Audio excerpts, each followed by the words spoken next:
Ma'am मैं बताऊँ? हाँ देविका, बोलो कौन कौन से जीवन कौशल होते हैं। मैम एक होता है सेल्फ अवेयरनेस।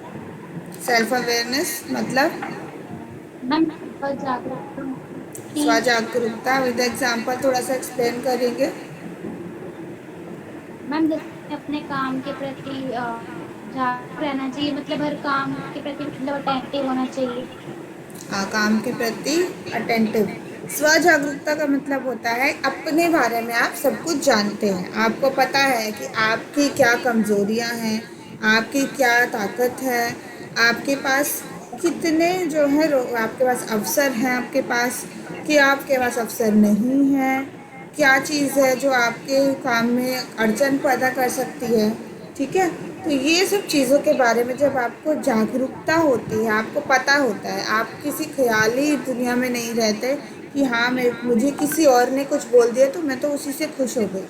नहीं, आपको पता है हर कोई इंसान परफेक्ट नहीं होता, तो हर किसी की कुछ कमियां होती है, और हर कोई जो है बिल्कुल ही जो यूज़लेस भी नहीं होता कि उसको कुछ भी नहीं आता होता। तो सबके अपने अपने कुछ खूबियां हैं, कुछ गुण हैं, कुछ अवगुण होते हैं। उसके बारे में जब एक इंसान को पता होता है तो उसे स्वजागरूकता कहते हैं।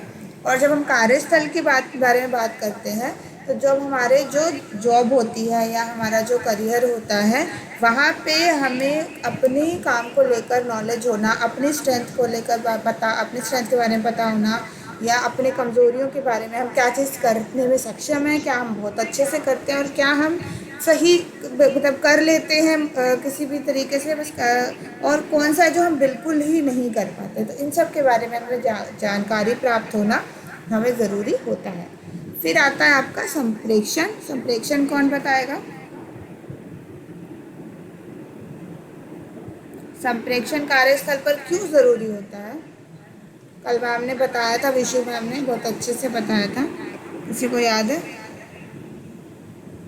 मैम पैम्फलेट मतलब कम्युनिकेशन संप्रेषण क्या होता है, क्यों चाहिए होता है मैम जब हम आपको जॉब अपनी करते हैं। हम्म। मैम मैम जॉब आपको अपनी करना बात मतलब टीचर का जॉब करना। जॉब करना नहीं, जॉब पे संप्रेषण, अच्छा संप्रेषण। अब आप कोई भी काम करते हैं, चाहे आप एक मजदूर का काम ही क्यों ना करते हो, चाहे आप एक टेलर का काम ही क्यों ना करते हो, चाहे एक आप बहुत बड़ी एमएनसी में क्यों ना काम करते हो, चाहे आप किसी बड़ी फैक्ट्री में क्यों ना काम करते हो, चाहे आप एक टीचर हो, लॉयर हो, हर कार्यस्थल पर आपका हर एरिया में आपका अच्छा संप्रेषण होना क्यों ज़रूरी है। अच्छी कम्युनिकेशन स्किल्स, अच्छी बातचीत करने का तरीका आपको क्यों आना चाहिए, क्या वजह है, क्या होता है इससे, ये आपके जीवन कौशल का एक अभिन्न अंग क्यों है? कोई भी नहीं बता सकता। मैम संप्रेषण एक ऐसी कला है जिसके अंतर्गत विचारों, सूचना और संदेशों को सुझाव आदान प्रदान करती है अब बेटा होती है। डेफिनेशन तो आपने सही बता दी, बट अगर मैं आपको या समझ आपको कैसे आएगा वो चीज़, डेफिनेशन से नहीं आएगा, समझने के लिए आपको उसके बारे में पता होना चाहिए। अब संप्रेषण का एक और मैम सिंपल किसी है। किसी व्यक्ति की सूचनाओं का आदान प्रदान करना, जैसे कि किसी जैसे प्रदान सिंपल करना सा। करने को मैम। हाँ बोलो नैन्सी।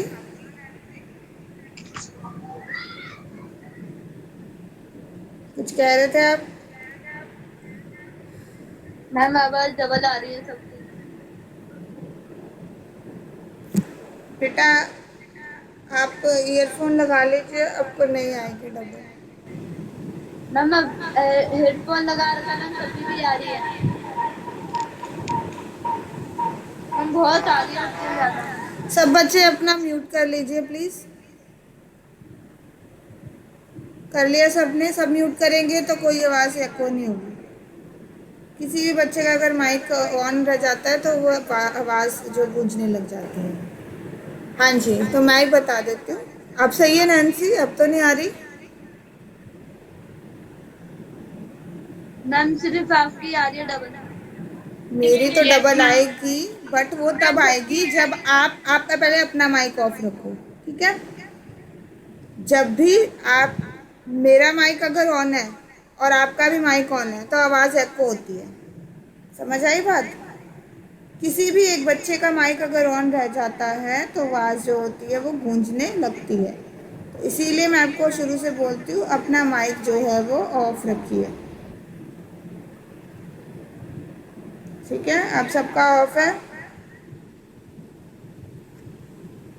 अब ठीक है?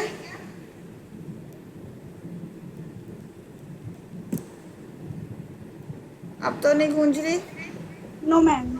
हाँ, देखा, जैसे ही आप बंद कर लेते हैं तो फिर आपका नहीं होती। हाँ, तो संप्रेक्षण, अब जैसे संप्रेक्षण में यह उदाहरण सबसे सही है। अभी जैसे हमारे साथ क्या हुआ कि आपको मेरी आवाज़ क्लियर नहीं आ रही थी, है ना? तो जो मैं बोल रही हूँ वो चीज़ आपको समझ नहीं आई। सिंपल सी बात है ना। तो जब हम संप्रेक्षण सही नहीं होता तो जो हम कहना चाहते हैं वो अगले इंसान को समझ नहीं आता है। अब चाहे वो मेरे समझाने के तरीके की बात आए या मेरे जिस माध्यम से मैं बात कर रही हूँ उसकी बात आए। क्लियर है? तो अच्छे संप्रेक्षण के लिए पहले तो उस इंसान को उस बात की जानकारी पता होना, फिर उस जानकारी को कैसे बाकी लोगों तक पहुंचाना है वो तरीका। और जैसे मैं अगर आपकी क्लास अभी दे रही हूँ, स्कूल में ले रही होती, तो ये चीज़ नहीं होती, मेरी आवाज़ नहीं गूंजती ना, फिर आपको मेरी बात समझ आ जाती। पर कई बार कैसे होते हैं, जैसे मान लीजिए मुझे नॉलेज ही नहीं है और मैं आपको पढ़ाने जा रही हूँ, तो मैं कुछ बोलूँगी, आप कुछ समझोगे और फिर आप आंसर गलत लिख कर आ जाओगे, है ना? तो संप्रेक्षण क्या हुआ? सही नहीं हुआ। इसीलिए जब भी हम कार्यस्थल पर होते हैं, जब भी हम कोई भी नौकरी करते हैं, तो उस चीज़ के बारे में जो भी हम कहना चाह रहे हैं, हमें जो भी दिक्कत आ रही है, जैसे नैन्सी को दिक्कत आई, उसको सुनाई नहीं दिया, उसने मुझे बोल दिया मैम आपकी आवाज़ क्लियर नहीं है, तो फिर मैंने उसका सोल्यूशन निकाला। तो जब हम बात ही नहीं करेंगे, आप सब अपने आपने क्या किया होता, आप आपको नहीं आ रही होती पर आपने मुझे बताया नहीं होता कि डर के कि मैम पता नहीं क्या कहेंगी, तो हम तो बोलते ही नहीं हैं और ना आपको मेरी कोई भी लेसन है वो पूरा समझ आता ही नहीं। समझ आया? तो इसीलिए संप्रेषण का मतलब है बात को क्लियरली रखना। ठीक है, आप क्लियर है ना? Ma'am yes. हाँ, तो कोई भी हम नौकरी करते हैं, कुछ भी करते हैं, तो हमें जो भी चीज़ हो, एक तो पहले उसकी नॉलेज लेना और उसको सही तरीके से दूसरों को बताना। और अगर हमें कोई समस्या भी आ रही है या हमने कुछ चीज़ नहीं सीखी तो वो भी हमें बतानी चाहिए। तीसरी जो स्किल होती है वो होती है निर्णय लेना। निर्णय लेना यानी डिसीजन लेना। अब जब भी हम कोई काम करते हैं तो हमारे पास कई सारे अवसर आते हैं, जब हमें तो कोई भी जब अवसर आते, कई बार क्या होता है, कई अवसर आते हैं जब हमें दो चीज़ों के बीच में एक निर्णय लेना पड़ता है। ठीक है, निर्णय लेने का मतलब क्या हुआ कि जैसे कि मुझे कोई डिसीजन लेना है कि मुझे आज मेरे पास बहुत काम है मान लो, और फिर मुझे डिसीजन लेना है कि मैं उस काम को करूँगी या मैं आज की क्लास लूँगी। ठीक है, तो वो निर्णय लेना हो गया एक, कि मुझे दोनों में से कौन सी चीज़ ज़्यादा मेरे लिए ज़रूरी है। तो ये चीज़ हमें कई बार कार्यस्थल पर होती है कि हमें एक दुविधा आ जाती है कि हमें क्या चीज़ करनी चाहिए और क्या चीज़ नहीं करनी चाहिए। ठीक है, तो इसीलिए हमारे अंदर हमें पता होना चाहिए कि कौन सा सही निर्णय उसमें से होगा। तो इसके चूज़ क्या किया मैंने, आज मैंने चूज़ किया मुझे क्लास लेनी है। अब लास्ट सैटरडे क्या हुआ, फ्राइडे क्या हुआ था कि मेरे पास इतना काम था कि मैं उस दिन क्लास आपके टाइम पे नहीं ले पाई। तो उस समय मैंने निर्णय लिया कि मुझे वो काम ज़्यादा इम्पोर्टेंट लगा, मैंने उस दिन वो काम किया। आज मुझे अभी क्लास लेनी ज़्यादा इम्पोर्टेंट लगी तो मैंने क्लास आपकी ली। ठीक है, और फिर वो उस वाली क्लास को कॉम्पनसेट करने के लिए हम एक और क्लास इस हफ्ते ले सकते हैं। ठीक है, तो ये आपका निर्णय लेना होगा। फिर आता है सृजनात्मक चिंतन। सृजनात्मक चिंतन यानी कि क्रिएटिविटी दिखाना। कई बार हमें ना क्या होता है, आप लोग भी जैसे स्कूल में आपको काम का पैटर्न दिया जाता है, ऐसे ऐसे स्टेप फॉलो करने और ऐसे ऐसे करने। पर कई बच्चे क्या होते हैं, वो स्टेप फॉलो करने की जगह के साथ साथ कुछ उसमें क्रिएटिव चीज़ें भी लेकर आते हैं। जैसे कि जब मैंने नोटबुक बनाने को बोला तो नोटबुक पे बहुत अच्छा कवर बहुत अच्छे से डेकोरेट करा किसी ने। मैंने फाइल बनाने को बोला, उसने बहुत ही अच्छे से करी। तो वो चीज़ जब आप एक तो दूसरों की तरह काम करते हैं और एक आप उसमें अपना कुछ ऐड करते हैं, अपनी कुछ क्रिएटिविटी दिखाते हैं, तो उसे सृजनात्मक चिंतन कहते हैं। ठीक है, तो इसी तरीके से अपने कार्यस्थल पर भी अपने कार्य को अच्छा बनाना, इम्प्रूव करना, ये भी हमें ज़रूरी होता है। फिर मनोभावों से जूझना, जैसे कई बार समस्याएं आती हैं, हमें हमारा काम सही से नहीं हो पाता तो हम कई बार इमोशनल हो जाते हैं, पर उस इमोशन को हमें ज़्यादा देर तक अपने ऊपर नहीं आने देना और उससे हमें उभरना होता है, तो वो मनोभावों से जूझना कहलाता है। पुरानुभूति, परानुभूति यानी कि कई बार हमें क्या होता है कि हम बिल्कुल ही अपने काम में इतने विलीन हो जाते हैं कि हमें किसी और से कोई लेना देना नहीं रहता, तो वो चीज़ गलत है। तो हमें दूसरों के साथ परानुभूति रखना ज़रूरी है, दूसरों के साथ सिंपैथी रखना ज़रूरी है। ज़रूरी नहीं है कि जो सिचुएशन से आप गुजर रहे हो हर इंसान भी उसी सिचुएशन से ही गुजर रहा हो, तो अगले दूसरे इंसान के साथ भी सिंपैथी एम्पैथी रखना या परानुभूति रखना भी ज़रूरी है। अब जैसे कि मैंने काम दिया, आज का होमवर्क दिया, पर कोई बच्चा है उसकी तबीयत ठीक नहीं है, तो मैं कहूँ कि नहीं बेटा कोई बात, मुझे तो काम करना ही है, मेरा तो आप काम आज करके ही दोगे, तो वो क्या हुआ, वो सिर्फ अपने काम से काम रखना। पर अगर मुझे पता चला कि उस बच्चे को जेन्युइनली कोई प्रॉब्लम थी, वो बीमार था, तो उसने काम नहीं करा, तो फिर उसका मतलब होता है कि मैं उस बच्चे को कहती कि ठीक है आप आज नहीं कर पाए, आप 2 दिन बाद जमा कर देना, तो वो मतलब हुआ परानुभूति। काम से के साथ साथ एक इंसानियत का भी उतने ही इम्पोर्टेंस देना। फिर आता है अंतर्वैयक्तिक संबंध। अंतर्वैयक्तिक संबंध का मतलब भी ऐसा ही होगा, जब हमारे आपस में हम किसी को सिर्फ एक ही नज़र से, काम की नज़र से ना देकर हम उसके साथ अच्छे संबंध बनाते हैं, तो उससे हमारा काम भी अच्छे तरीके से होता है। ठीक है बेटा, फिर आप किसी ने अपना माइक ऑन कर लिया, जब मैं बोल रही हूँ तो प्लीज़ अपना माइक ऑफ करिए।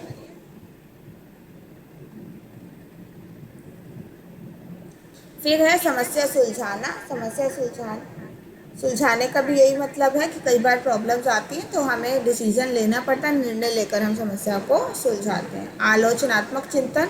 आलोचनात्मक चिंतन यानी कि हम समस्या सुलझाने के लिए पहले हमें किसी चीज़ का हमें अच्छे से डिटेल में पता होना चाहिए और उसकी जड़ तक पहुंचकर उसका समाधान निकालना चाहिए। फिर आता है तनाव से जूझना। तनाव से जूझने का मतलब है कि कई वजह से हमारा तनाव हमें नॉर्मल लाइफ में ही तनाव आता है, तो हमें काम के साथ तो हमारा तनाव बढ़ जाता है, तो इसलिए हमें तनाव से जूझना भी आना चाहिए। ये आपके सारे थे जीवन कौशल। तो अगर हमें अच्छा काम करना होता है, हमें नकारात्मक व्यवहार से दूर रखना है, तो सबसे पहले हमें क्या काम करना है, हमें सारा उस काम से रिलेटेड ज्ञान अर्जित करना है। उसको लेकर हमें जो है सकारात्मक अभिवृत्ति करनी है, हमें पॉजिटिव एटीट्यूड रखना है, हमें उस काम के मूल्य को समझना है कि हमारे लिए काम ज़रूरी है, पर्सनल लाइफ भी ज़रूरी है पर उस काम को भी करना ज़रूरी है। और हमें ये 10 के 10 जो जीवन कौशल है ये हमें अपने जीवन में अर्जित करनी है। जब हम ये कर लेते हैं तो हमारे अंदर योग्यता आ जाती है और हम अच्छा व्यवहार करते हैं, और इस वजह से तो हम हमारा जो स्वास्थ्य है वो भी सही रहता है और हम अपने कार्यस्थल पर नकारात्मक व्यवहार से दूर रह सकते हैं। किसी के बारे में हम कुछ बुरा नहीं कहते और हम अपना काम को सही तरीके से मिलजुल कर करते हैं। तो अपने खुद की कार्य के जीवन को अगर हमें सुधारना है तो हम कैसे सुधार सकते हैं? जैसे आपका कार्य जीवन क्या है? आपका कार्य जीवन है एज अ स्टूडेंट, आप क्या है, एक विद्यार्थी हैं। तो एक विद्यार्थी के तौर पर अपने कार्य जीवन को कैसे सुधार सकते हैं? तो आप कार्य जीवन को सुधारने का मतलब क्या है? आप पढ़ाई अच्छे से कर रहे हैं, आप अपने जो आपके वो हैं स्टूडेंट्स आपकी क्लास में जितने, उनके साथ आप अच्छा व्यवहार कर रहे हैं, एक दूसरे से अपने सहकर्मियों की मदद कर रहे हैं, तो इससे क्या होता है, आपका कार्य जीवन सही रहता है। आपको कोई टेंशन नहीं होती कि कोई बच्चा मेरी फाइल फाड़ देगा या मेरी कॉपी ख़राब कर देगा या कोई बच्चा मेरे नंबर कम करवा देगा, तो ये सब चीज़ें आपके दिमाग में नहीं आती हैं।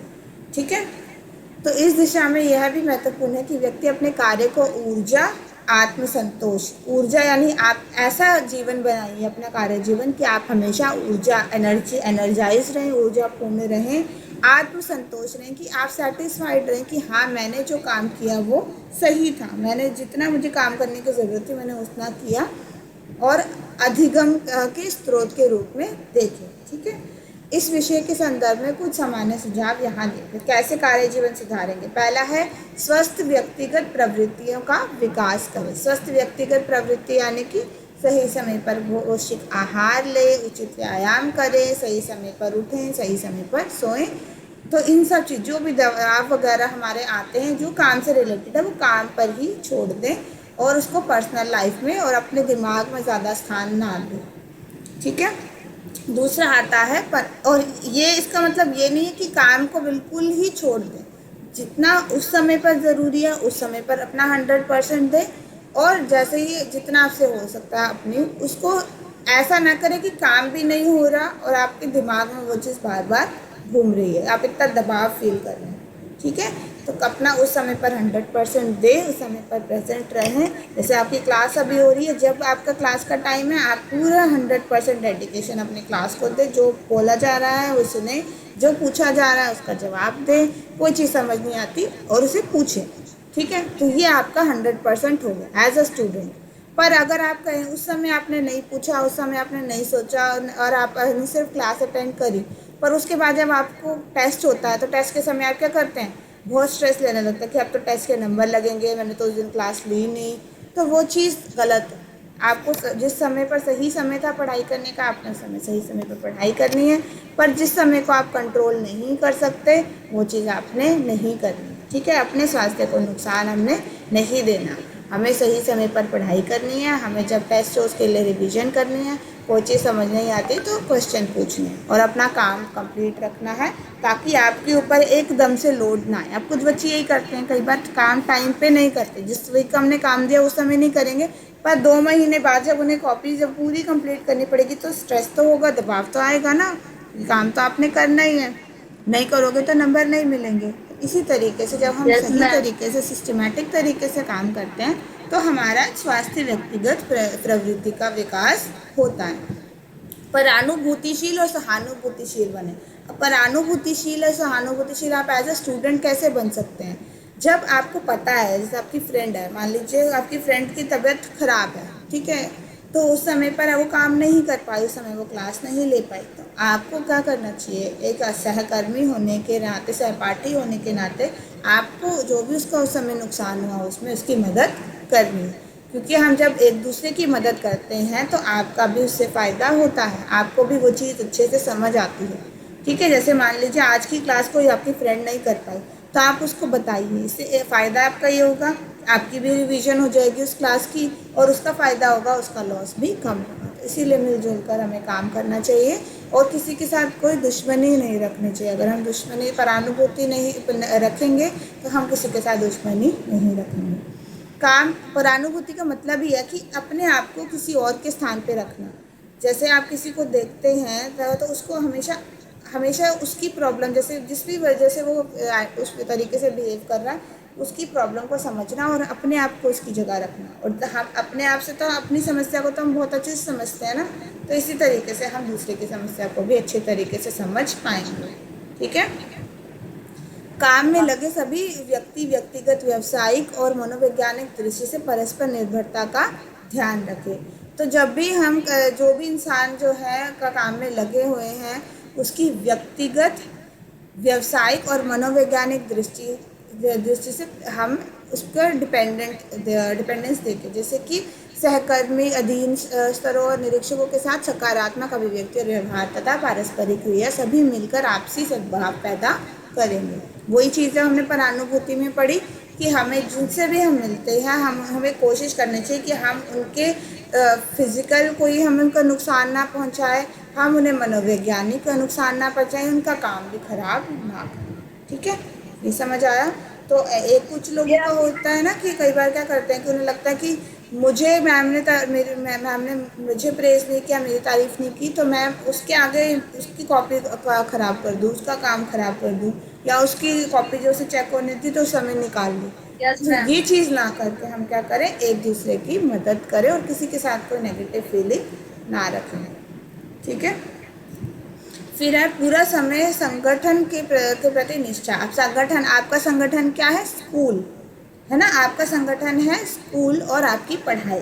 तो आप जिस समय वहाँ पर हैं उस समय, जैसे आपको टाइम दिया गया है सुबह 8 बजे से 2:30 बजे तक आपने स्कूल को अपने देना है, डेडिकेट करना है, तो उस समय आप उसको लेकर क्या रहें, उसके प्रति निष्ठा बनाए रखें और वचनबद्धता कि आपने उस समय पर स्कूल को काम को डेडिकेट करना है, उस समय आप किसी और काम में इन्वॉल्व ना रहें, ठीक है।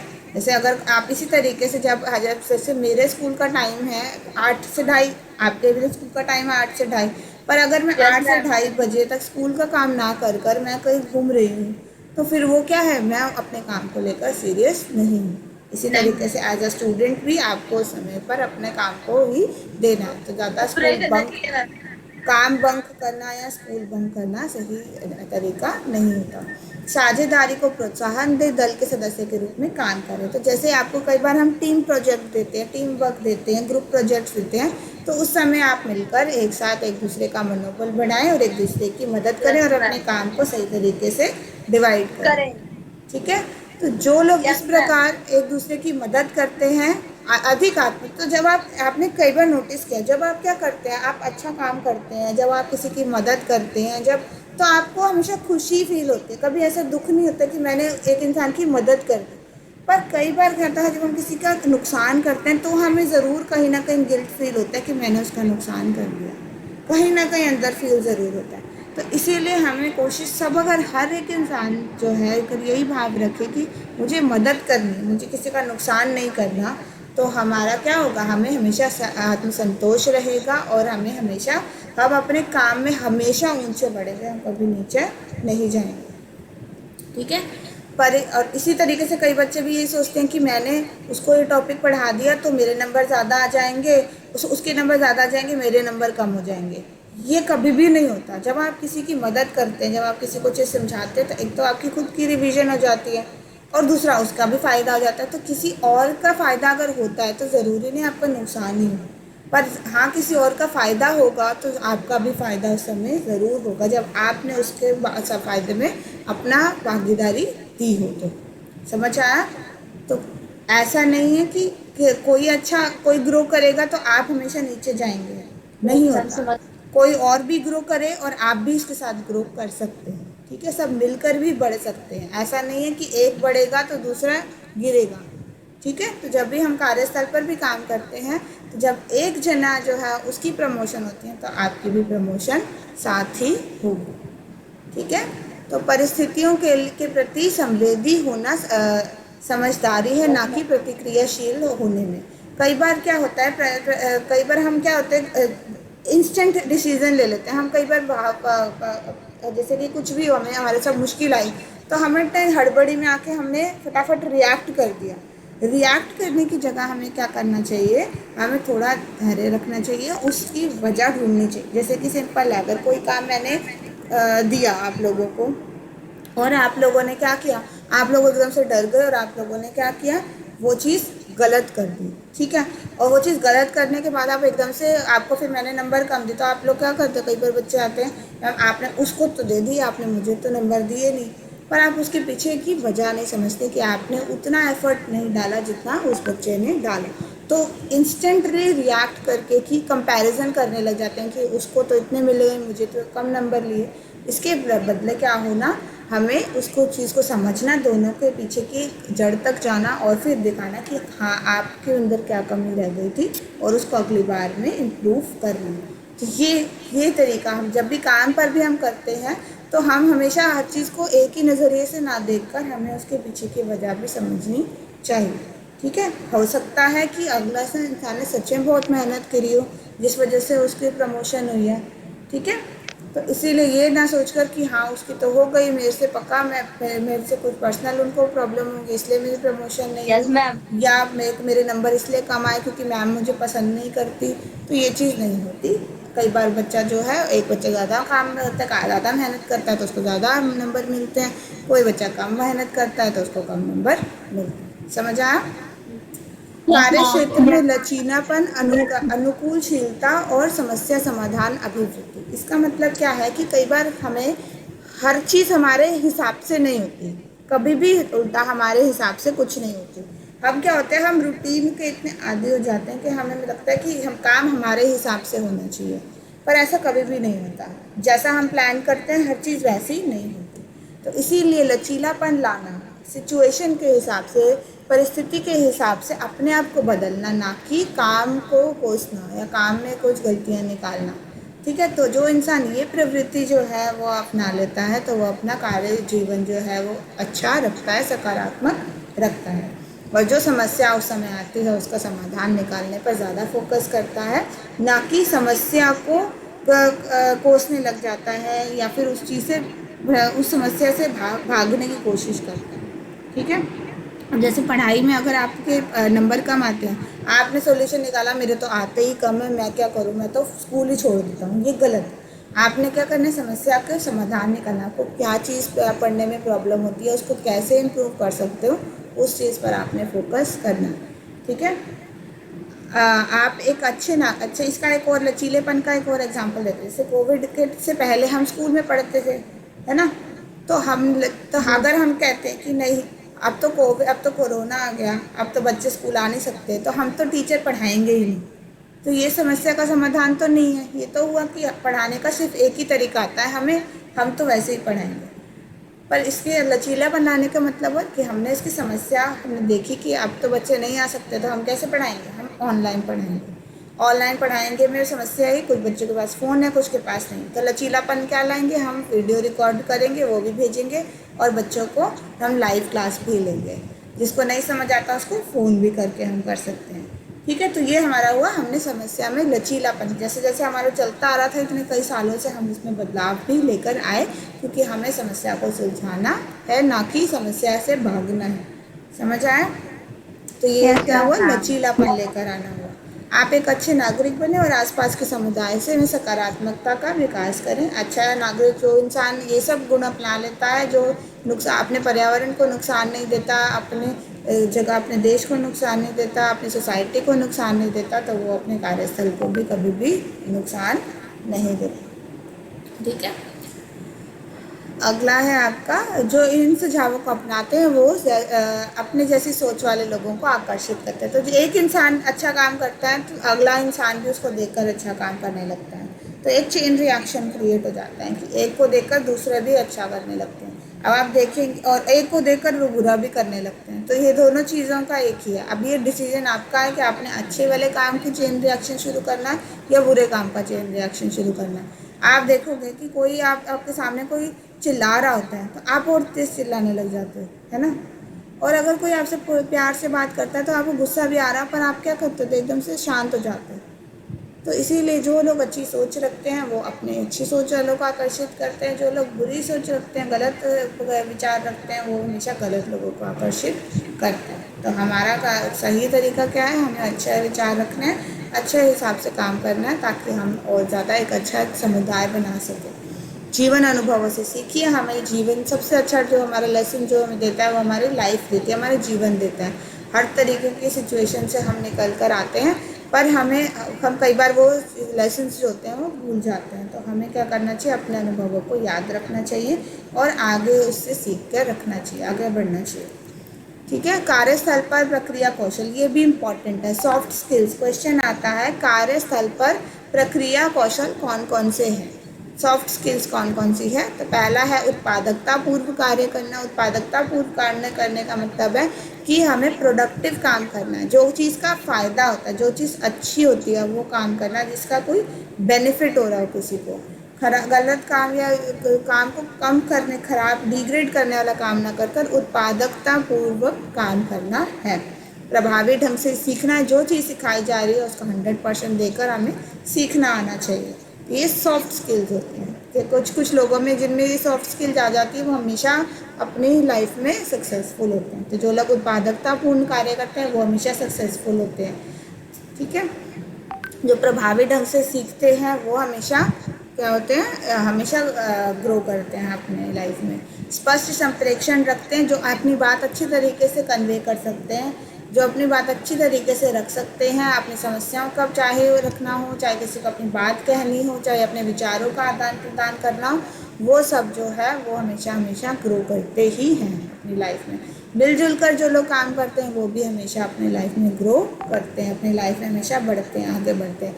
विवेचनात्मक और रचनात्मक सोच रखते हैं, जो हमेशा कुछ ना कुछ नया करने का विचार रखते हैं, हमेशा सोच समझ कर काम करते हैं, बिना किसी के बातों में आए अपना काम करते हैं, वो हमेशा ग्रो करते हैं। अन्य अपेक्षित कौशलों में सम्मिलित हैं। जैसे इसके अलावा कौन कौन से, एकाग्रता, सतर्कता, सूझबूझ, व्यवहार कुशलता, परानुभूति, ये सब भी जो हैं, जो इंसान अपने अंदर योग्यता रखते हैं, वो हमेशा अपने लाइफ में ग्रो करते हैं। और ये कौन कौन से कौशल है, ये सॉफ्ट स्किल्स आते हैं। सॉफ्ट स्किल्स यानी कि कार्य स्तर पर प्रक्रिया कौशल सॉफ्ट स्किल्स, ठीक है। तो कार्य स्तर पर अगर आपने ग्रो करना है तो आपने ये सब सॉफ्ट स्किल्स अपना ली अपने जीवन में, तो आपका कार्य जीवन हमेशा ही अच्छा रहेगा, ठीक है। कार्य नैतिकता और श्रम का महत्व। अपना काम जो है हमें नैतिकता पूर्वक करना होता है, और अपने आप को अपने मेहनत कर हम काम करते हैं तो हमारा काम हमेशा सही होता है। तो कार्य चाहे सवेतन नौकरी हो या घर का कार्य हमने बोला था ना कि सिर्फ कार्य ये नहीं होता कि कोई जो जॉब कर रहा है वही कार्य होगा। कार्य हर एक कार्य, आप एज ए स्टूडेंट भी कार्य कर रहे हैं, आपकी मम्मी अगर जॉब नहीं भी करती वो भी कार्य आपका हुआ, आप घर का काम भी कर रहे हैं वो भी कार्य है, आप स्कूल का काम कर रहे हैं वो भी कार्य है, आप पैसे मिल रहे हैं आपको उस काम के लिए वो भी कार्य है, नहीं भी मिल रहे हैं तो भी कार्य होता है। तो कोई भी आप जो भी काम किसी भी उद्देश्य के पूर्ति के लिए करते हैं वो सब कार्य ही होता है।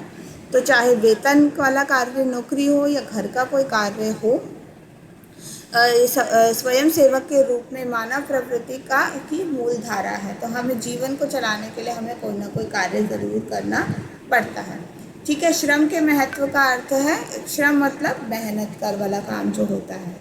तो जो भी इंसान, जैसे आपका जो क्या बोलते हैं उसको, वॉलंटियर हैं, जो लोग वॉलंटियर करते हैं वो भी क्या होते हैं, श्रम करते हैं। वॉलंटियर दूसरों की भलाई के लिए काम करते हैं, चाहे उन्हें उसके लिए पैसे नहीं भी मिलते तो, ठीक है।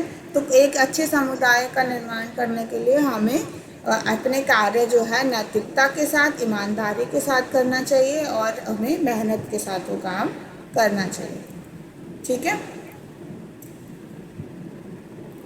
निष्पादन, रचनात्मक और नवविचार। हमें क्या करना चाहिए, हमें हमेशा अपने काम को रचनात्मक तरीके से, क्रिएटिव तरीके से और इनोवेटिव तरीके से, नए विचारों को हमेशा हमें जो है बढ़ावा देना चाहिए, और कोशिश करनी चाहिए कि हम अपने काम को अलग अलग तरीके से, क्योंकि हमेशा क्या होता है जब हम एक जैसा काम करते हैं तो वो काम बोरिंग भी हो जाता है, और फिर उसमें कुछ इंटरेस्ट भी नहीं रहता, ना हमें इंटरेस्ट रहता है काम करने में, ना सामने वाले को कोई इंटरेस्ट रहता है, तो उसमें कुछ इम्प्रूवमेंट नहीं होती, सब एक जैसा ही चलता जा रहा है। पर जब हम उसको रचनात्मक तरीके से या उसमें नए आइडियाज लेकर आते हैं तो वो जो फील्ड होती है वो ग्रो करती है, आगे बढ़ती है। तो इसमें एक ही जैसी लाइन ना जाके वो हमेशा क्या होती है, ऊपर की तरफ जाती है। तो इस तरीके से तो क्या हमें मज़ा भी आता है वो काम करने में, हम एंजॉय करते हैं, हमें मोटिवेटेड रहते हैं, प्रेरणा मिलती है हमें वो काम करने में, ठीक है। जैसे आपको मैं कोई छोटा प्रोजेक्ट दे दूँ, मैं कोई आर्ट वाला कोई प्रोजेक्ट दे दूँ, थोड़ा सा अलग सा लगने लगता है कि हाँ चलो हम लिखने का काम कर रहे हैं पूरा दिन, आज हम कुछ और करेंगे, आज हम ड्राइंग करेंगे, तो थोड़ा इंटरेस्ट आता है लाइफ में। इसी तरीके से जैसे नॉर्मल स्कूल लाइफ चल रही है, फिर एकदम से आपको छुट्टियां आ जाती हैं, तो छुट्टियां आने से फिर कहता घूमने जाएंगे कभी, ऐसा होता था ना। तो वो क्या होता था लाइफ में, क्या होता है थोड़ी सी एक्साइटमेंट आती है, मोटिवेशन आती है। इसी तरीके से जैसे आप जॉब कर रहे हैं, जॉब करते करते आपको पता चलता है कि हाँ जिसने इतना काम कर लिया उसको इंक्रीमेंट मिले, उसको और ज़्यादा सैलरी मिले, तो उसको थोड़ा सा मन करता है और काम करने के लिए। तो इसीलिए आप क्या करते हैं, ये सब चीज़ें इन्वॉल्व करते हैं जब आप कोई ना कोई न्यू आइडिया लेके आते हैं, या आप जब कोई क्रिएटिव काम करने लगते हैं तो आपको खुद मोटिवेशन होती है उस काम को अच्छे तरीके से करने के लिए। तो कार्यस्थल पर रचनात्मकता को निम्नलिखित में से एक या अधिक द्वारा प्राप्त किया जा सकता है। रचनात्मक कैसे कर सकते हैं, इस बात की स्वतंत्रता की कौन सा कार्य करना है, कैसे किया जाना है, महत्वपूर्ण परियोजनाओं पर मेहनत से कार्य करने की चुनौतियाँ, जो आपके पास लाइफ में चुनौती होगी, या आपको स्वतंत्रता मिलेगी कि हाँ आप, जैसे मैं आपको बोलती हूँ, आपको मैं क्वेश्चन प्रोजेक्ट देती हूँ कि बेटा कोई भी आप अपनी मर्जी का कोई भी प्रोजेक्ट बना लो, किसी भी चीज़ पर बना लो, तो आपको फिर आप अपने हिसाब से आप काम करोगे, अपना दिमाग चलाओगे, ठीक है। तो वो चीज़ थोड़ी सी एक्साइटमेंट लेके आती है। आप उसके साथ ही चुनौती भी है कि आपको खुद ही डिसाइड करना है कि काम करना क्या है, मैं क्या काम अच्छे तरीके से कर सकती हूँ या क्या काम नहीं कर सकती। फिर आप कहते हैं और फिर संसाधन, अगर मान लीजिए मैंने आपको कोई ड्राइंग का कंपटीशन में पार्टिसिपेट करने को बोला, पर आपके पास कलर्स ही नहीं है, तो फिर आप वो काम नहीं कर पाओगे। इसीलिए उस काम को करने के लिए आपको संसाधन भी उपलब्ध कराना इम्पॉर्टेंट होता है। अच्छे कार्य मॉडलों द्वारा प्रोत्साहन, आपको अच्छे एग्जाम्पल देकर एक मैं प्रोत्साहित कर सकती हूँ। काम करने वाली टीमों की सहायता करना है, और उसको सहायता करने के लिए आपको ज़्यादा लोग दिए जा रहे हैं, जिस हिसाब से काम है उस हिसाब से देना। तो रचनात्मकता को विकसित करने के लिए आगे बढ़ाने की विधियाँ हम कैसे बढ़ा सकते हैं? प्रत्यक्ष अनुभवों के, जब हम खुद कोई चीज़ अनुभव करते हैं तो हम अपने आप सीख जाते हैं कि हमने पिछली बार जो चैलेंजेस फेस किए थे, अब हम यस किस मैम। तरीके से उसको इम्प्रूव कर सकते हैं। जैसे आपको आप जैसे छोटी क्लासेस से आप बड़े आगे आगे बड़े बढ़ते रहे, तो आपने किसी का कभी कुछ देखा होगा, उस समय प्रोजेक्ट आपने देखा, तो आप अगली बार क्या करते हो, थोड़ा सा उसमें इनोवेशन लेकर आते हो और अपना प्रोजेक्ट अगले साल आप वैसा बनाते हो, है ना। तो आपने जो चीज़ खुद अनुभव की होती है कि आपने फ्रेंड से सीखा या कहीं से सीखा, तो वो चीज़ आपको रचनात्मक काम करने में और ज़्यादा बढ़ावा देती है। ठीक है। खेल खेल के हम कई बार खेलते यस खेलते मैम। या खुद सोचते सोचते हम कई बार वो काम करना का नया तरीका खुद ही डेवलप कर लेते हैं। पहेलियों का हल निकाल कर हमें पता चलता है मैम सारे मतलब उपजीविका। हाँ, अलग अलग कार्य कर कर, पढ़ाई कर कर, इन सब चीज़ों से हमें कहीं ना कहीं से कोई ना कोई अनुभव प्राप्त होता है, जिससे कि हम वो चीज़ क्रिएटिव तरीके से, रचनात्मक तरीके से करते हैं। तो कुछ लोग लिखने में, लिखते लिखते हम जब कोई भी, जैसे आप पढ़ने की प्रैक्टिस करते हैं तो आप अच्छे रीडर बन जाते हैं। आप लिखने की प्रैक्टिस यस करते हैं, मैम। आपको अलग अलग वर्ड्स याद पता चल जाते हैं कि हाँ ये नए नए वर्ड्स हैं।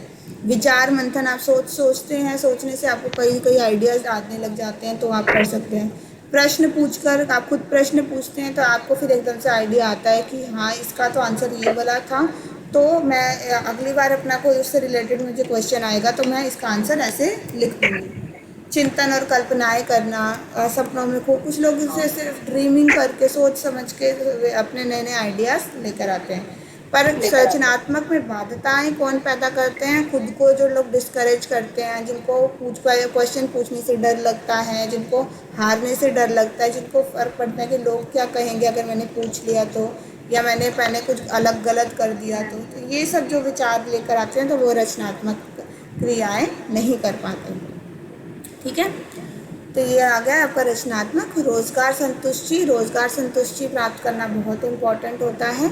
आपको अगर आप अपनी जॉब से अगर खुश नहीं हो, अपनी जॉब से आप सेटिस्फाइड नहीं हो, तो आप ग्रो ही नहीं कर पाते कभी भी। तो इसीलिए रोजगार संतुष्टि दोनों का काम है, एक तो जो काम कर रहा है उसका भी, और जो आपको काम दे रहा है उसका भी। ठीक है, दोनों के का उतना ही उत्तरदायित्व होता है कि जो काम कर रहा है वो रोजगार से संतुष्ट रहे। ठीक है। तो रोजगार संतुष्टि एक जटिल और बहुआयामी संकल्पना है। इसका अर्थ भिन्न लोगों के लिए अलग अलग हो सकता है। रोजगार संतुष्टि सामान्यतः प्रेरणा से संबंधित है। तो जब तक आपको काम करने की, जैसे मैंने कहा कि आप क्या है, अपने काम से सेटिस्फाइड नहीं, मैं आपको रोज़ कहती हूँ बेटा मैं पढ़ा नहीं रही, कुछ नहीं कर रही, कुछ डिस्कस नहीं कर रही, मैं कह रही हूँ ये लो, ये क्वेश्चन है, ये आंसर है, लिख लो कॉपी में। तो आप एक समय के बाद आपको लगता है हम क्या कर रहे हैं, हम सिर्फ क्वेश्चन आंसर लिख रहे हैं और कर रहे हैं। पर हम इसमें के अलग अलग हम कुछ चैलेंजेस लेके आते हैं। मैं आपको पढ़ने के लिए मोटिवेट करती हूँ, क्लास अटेंड करने के लिए मोटिवेट अगर करती हूँ, तो उससे क्या होता है, आप थोड़ा सा आपको लगता है हाँ मुझे आज की क्लास अटेंड करनी चाहिए। चैलेंजेस नए नए हम आपको आते हैं, आपको बोला जाता है कि प्रोजेक्ट कंप्लीट करना है आपने, तब आपको उसके नंबर आपके काउंट होंगे। आपको क्रिएटिव काम करना है, उसके नंबर काउंट होंगे। तो चैलेंजेस आ रहे हैं ना आपके काम में, तो इससे क्या होता है, आप फिर खुद मेहनत करते हो, आपको मोटिवेशन मिलता है कि मुझे मेहनत करनी है, और आपकी उत्पादकता अपने आप बढ़ती है। तो हमें जॉब में भी इसी तरीके का कुछ ना कुछ इम्प्रूवमेंट आनी चाहिए, कुछ अलग अलग काम करने चाहिए, लोगों को मोटिवेट करना चाहिए।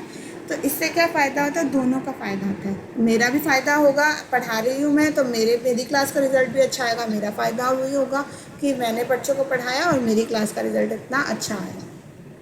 इससे और आपका भी फ़ायदा होगा कि आपका आगे जाके जब आप जॉब ढूंढने जाओगे आपका रिजल्ट इसमें इम्प्रूव होगा। तो इस तरीके से ऑर्गेनाइजेशन का भी फ़ायदा होता है, जो लोग जॉब दे रहे हैं उनका भी फ़ायदा होता है, जब लोग रोज़गार से संतुष्ट हैं, क्योंकि वो नौकरी छोड़कर नहीं जाएंगे, उनको दोबारा भर्ती नहीं करनी पड़ेगी, उनकी एनर्जी भी बचेगी, और क्या होगा, उनका काम भी चलता रहेगा और अच्छे से चलता रहेगा, उनकी कंपनी भी ग्रो करेगी, और आप भी एज एन एम्प्लॉय क्या करोगे, खुश रहोगे, आपको नौकरी ढूंढने की मुश्किलें नहीं आएंगी, आप अपने काम से खुश हो, आप अपनी नौकरी पर रोज समय पर जा रहे हो, आपकी सेहत सही है, आपको पैसे मिल रहे हैं, आपका घर चल रहा है, जो आपकी आवश्यकताएं उन सबकी पूर्ति होगी। समझ आया? तो इस तरीके से जॉब सेटिस्फैक्शन जो है हमें प्राप्त होती है। ठीक है। उत्पादकता, समय प्रबंधन और बहुकार्यता। उत्पादकता मैंने जैसे बताया, उत्पादकता का मतलब होता है काम बढ़ रहा है। उत्पादन मतलब क्या होता है? नया काम, नई चीज़ें पैदा होना, नई चीज़ें, नए प्रोडक्ट डेवलप होना, नई चीज़ें होना। ठीक है। जैसे कि आपकी उत्पादकता क्या है? आप काम करते हो, आपका प्रोजेक्ट्स बनाते हो, उत्पादकता हुई वो, है ना। आप पेपर देते हो, नंबर आते हैं, तो कुछ चीज़ आपको मिल रही है, उत्पादन हो रहा है किसी चीज़ का। समय प्रबंधन, अब समय प्रबंधन के बिना उत्पादकता नहीं होगी। आपको काम मैंने दिया, आप क्या कर रहे हो? पहले महीने आपने कहा छोड़ो, शुरू शुरू में तो पढ़ने की ज़रूरत ही नहीं है, पर फिर जब एकदम से एग्ज़ाम आने लगते हैं, फिर आपको लगता है नहीं पढ़ना पड़ेगा, नहीं तो फेल हो जाएंगे, नंबर नहीं आएंगे। तो वो समय प्रबंधन नहीं है। और अगर आप सही टाइम पे साथ के साथ पढ़ते गए, साथ के साथ क्लास अटेंड की, साथ के साथ जो काम मिला वो करते गए, तो आपको एकदम से लोड भी नहीं आता। ठीक है। बहुकार्यता, बहुकार्यता मतलब मल्टीटास्किंग। कई बार हमें क्या करना पड़ता है? एक साथ दो काम करने पड़ते हैं। अब तो एक साथ दो काम करने के, अभी जैसे आप कर रहे हो, आप क्लास अटेंड भी कर रहे हो, आप सुन भी रहे हो, आप, कई बच्चे क्या कर रहे होते हैं, साथ के साथ नोट्स भी साथ के साथ बनाते रहते हैं। ठीक है। तो वो काम होता है बहुकार्य, एक साथ दो तीन काम आप कर सकते हो। तो जो इंसान ये टैलेंट गेन कर लेता है बहुकार्यता का, मल्टीटास्किंग का, तो वो इंसान जो होता है उसकी उत्पादकता ऑटोमेटिकली बढ़ जाती है। तो इस तरीके से उत्पादकता बढ़ाने के दो तरीके हैं। आप समय प्रबंधन करो अपना सही तरीके से, और बहुकार्यता करो। जहाँ पे हो सके आप दो काम एक साथ कर सकते हो, तो वो चीज़ आपको करनी चाहिए। ठीक है। तो इससे हमारी उत्पादकता बढ़ती है, हम ग्रो करते हैं, हमारी परफॉर्मेंस इंप्रूव होती है, और हमारी वर्क लाइफ जो है वो सही रहती है। ठीक है। अब बहुकार्यता करने के लिए हम कई तकनीकी जो उपकरणों का भी इस्तेमाल कर सकते हैं। जैसे अब हमारी एडवांसमेंट होती है, इंटरनेट आ गया है, कंप्यूटर आ गया है, कई टेक्नोलॉजी आ गई है जो हमें बहुकार्यता करने में मदद करती है। ठीक है। तो अब जैसे कि आप क्लास में बैठे हुए हो, क्लास में अब जैसे रिकॉर्डिंग का बहुकार्यता में मदद करती है। आप उस समय पे क्या कर रहे हैं? आप किसी वजह से आप वो चीज़ नहीं कर पाए, पर रिकॉर्डिंग की मदद से आप क्या कर सकते हो कि आप टेक्नोलॉजी में एडवांसमेंट हुई, तो आप उस समय क्या कर रहे हो? आपने अपना वो वाला काम भी कर रहे हो, जिस समय आप खाली उस समय पर आपने क्या किया? अपनी क्लास भी अटेंड कर ली। ठीक है। तो इस कार्य के बहुत से काम समय पर में पूरे करने एक चुनौती है। कई बार हमारे पास बहुत ज़्यादा वर्कलोड होता है, तो हम क्या करते हैं? फिर हमें बहुकार्यता बहुत फ़ायदा देती है। जिस समय पे हमारे पास वर्कलोड बहुत ज़्यादा होता है, तो हम एक साथ दो तीन काम जल्दी जल्दी निपटा लेते हैं, तो जिससे हमारा काम जो है पेंडिंग नहीं रहता लंबे समय तक के लिए, और हमारा कार्य जीवन जो है वो सही रहता है। तो जो आपको जो काम करना है, कैसे करते हैं अपनी कैसे इम्प्रूव करेंगे अपना काम को, कैसे उत्पादकता बढ़ाएंगे? जो काम करना है उसकी सूची बनाएं, और उसको इम्पोर्टेंस के हिसाब से कौन सा ज़्यादा ज़रूरी है उसको पहले करें, जो काम थोड़ा सा देर से हो सकता है उसको बाद में करें। कठिन कार्य जो है, मुश्किल काम है, उसको जो है पहले कर लें और उसको अच्छे से कर लें, और जो काम जल्दी जल्दी हो सकता है, आसान लगता है आपको, वो काम आप आपके लिए छोड़ सकते हैं। जो कार्य हाथ में है उन्हीं पर पूरा ध्यान दें ताकि वह प्रभावी हो। जैसे आप जो एक समय पर जो काम कर रहे हैं, प्रेजेंट रहें उस समय पर, और सही तरीके से काम करें। बीच में जहाँ जब थक जाएं आप, तो ज़्यादा अपने शरीर को थकाने की जगह उस समय थोड़ा सा आराम कीजिए, उठिए, सैर करिए, और फिर उसके जब आपकी बॉडी थोड़ी सी रिलैक्स हो जाए, तो फिर उस काम में दोबारा से इन्वॉल्व हो जाए।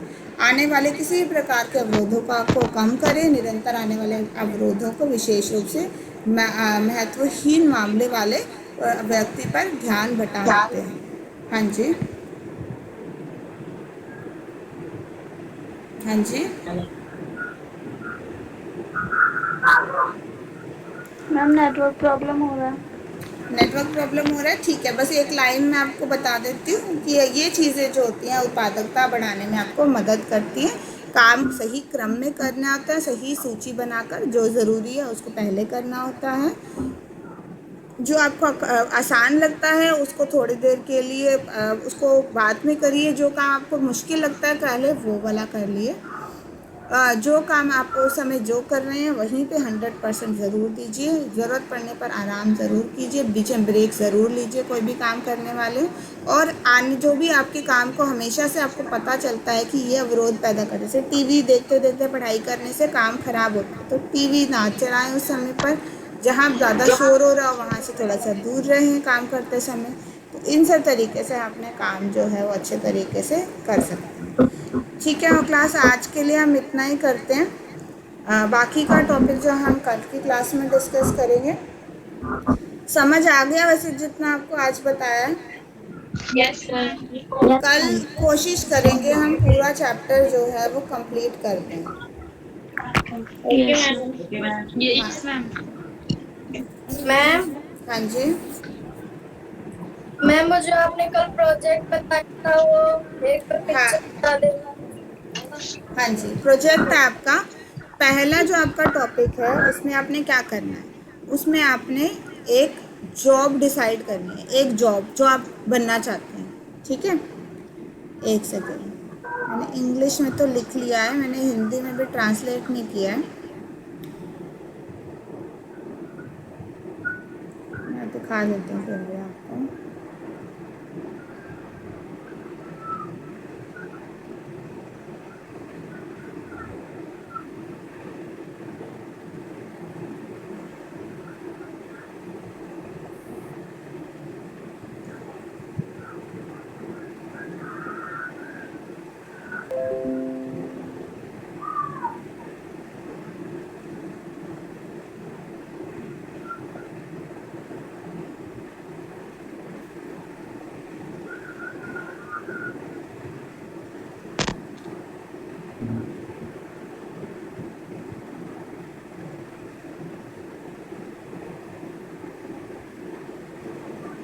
रिकॉर्डिंग में नहीं आ रहा है।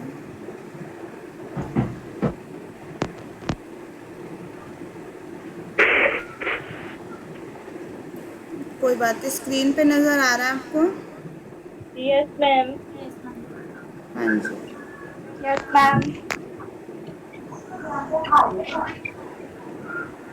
ओके, तो पहला है आपका काम में आपने क्या करना है, एक आपने जॉब डिसाइड करनी है जो आपको पसंद है, जो आप बनना चाहते हैं। ठीक है, सबसे पहला काम आपने ये करना है कि अपनी पसंद की एक जॉब डिसाइड करनी है कि जो आप फ्यूचर में बनना चाहते हैं, और अपने आप को ध्यान में रखते हुए कि हाँ हाँ आप ये बनेंगे। उसके बाद आप क्या करेंगे, आप एक लिस्ट बनाएंगे कि क्या नॉलेज की ज़रूरत होती है, क्या उसके अंदर ज्ञान की ज़रूरत है। वो जॉब अगर कोई इंसान कर रहा है, जैसे एक टीचर है तो कौन से सब्जेक्ट का टीचर बनना है आपने, और वो जो है वो उसके लिए आपको क्या क्या ज्ञान होना ज़रूरी है। समझ आया? एक तो पता होना चाहिए कि वो प्रोफेशन में करने के लिए आपको क्या नॉलेज की ज़रूरत होगी। ठीक है, नॉलेज या डिग्री या जो भी आपको पता करना है। फिर दूसरा आपका आता है एटीट्यूड। एटीट्यूड यानी कि किस तरीके की अभिवृत्ति उस इंसान में होनी चाहिए। तो ऑब्वियसली कोई भी जॉब करनी है तो अभिवृत्ति कैसी होगी, सकारात्मक अभिवृत्ति होगी। उस जॉब के लिए क्या वैल्यू होनी चाहिए, उस जॉब की वैल्यू कैसी होनी चाहिए, अच्छी वैल्यू। आपको आपकी आप क्यों करना चाहते हैं वो जॉब, क्यों करेंगे, पैसे कमाने के लिए वैल्यू आपकी उसकी, आपको उससे सेटिस्फैक्शन मिलेगी, आपको उससे खुशी मिलेगी, तो क्या वैल्यू है उस जॉब की। समझ आया? फिर आया लाइफ स्किल। जो हमने 10 लाइफ स्किल्स पढ़ी है ना, क्या क्या पढ़ी है हमने, 10 लाइफ स्किल्स हमने पढ़ी है, जो जीवन कौशल, उन 10 में से कौन कौन से कौशलों की इस जॉब के लिए ज़रूरत होगी। तो ये आपने टाइटल दिया, ज्ञान, अभिवृत्ति, मूल्य और जीवन कौशल। और इनमें आप लिस्ट में लिखेंगे कौन सी नॉलेज, कौन सा एटीट्यूड, कौन से मूल्य और कौन से जीवन कौशल। तो ये आपके एक टेबल, जैसे यहाँ पे आप करेंगे, आपने ऐसा टेबल बना दिया।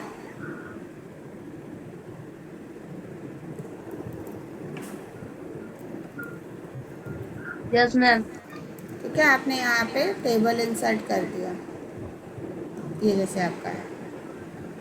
ठीक है, तो यहाँ पे आप लिखेंगे आपकी कौन सी नॉलेज है आपके पास।